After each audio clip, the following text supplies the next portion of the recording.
And here is the Artist's Almanac for February 24th, 2018. It's the birthday of American oil painter and watercolorist Winslow Homer, born on this day in 1836 in Boston, Massachusetts. Homer is regarded by many as the greatest American painter of the 19th century. Homer was raised in rural Cambridge and began his career as a commercial printmaker, first in Boston and then in New York, where he settled in 1859. He briefly studied oil painting in the spring of 1861, and in October of the same year was sent to the front in Virginia as an artist correspondent for the new illustrated journal, Harper's Weekly. Homer's earliest Civil War paintings, dating from about 1863, are anecdotal, like his prints. As the war drew to a close, however, his canvases, The Veteran in a New Field and Prisoners from the Front, reflect a more profound understanding of the war's terrible impact and meaning. In 1881, Homer went to Cullercoats, a town on the bleak Northumberland coast of England, and his experiences there changed his art forever. Homer was deeply affected by the heroism of the fishermen and women of the village in their confrontations with nature and their struggle for survival.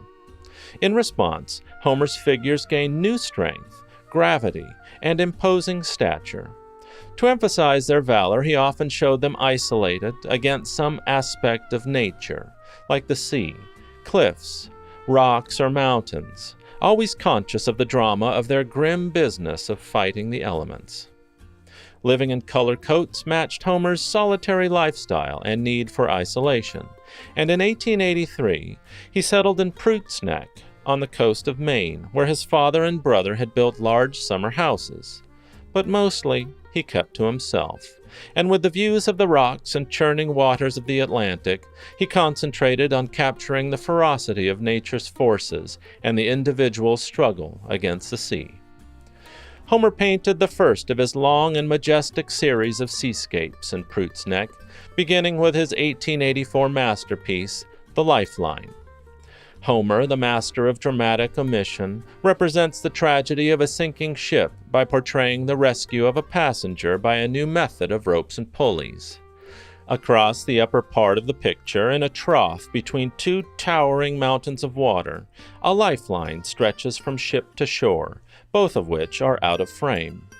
Suspended from the line sits a sailor in a life chair, and bearing in his stalwart arms is the unconscious figure of a girl. Her face is white.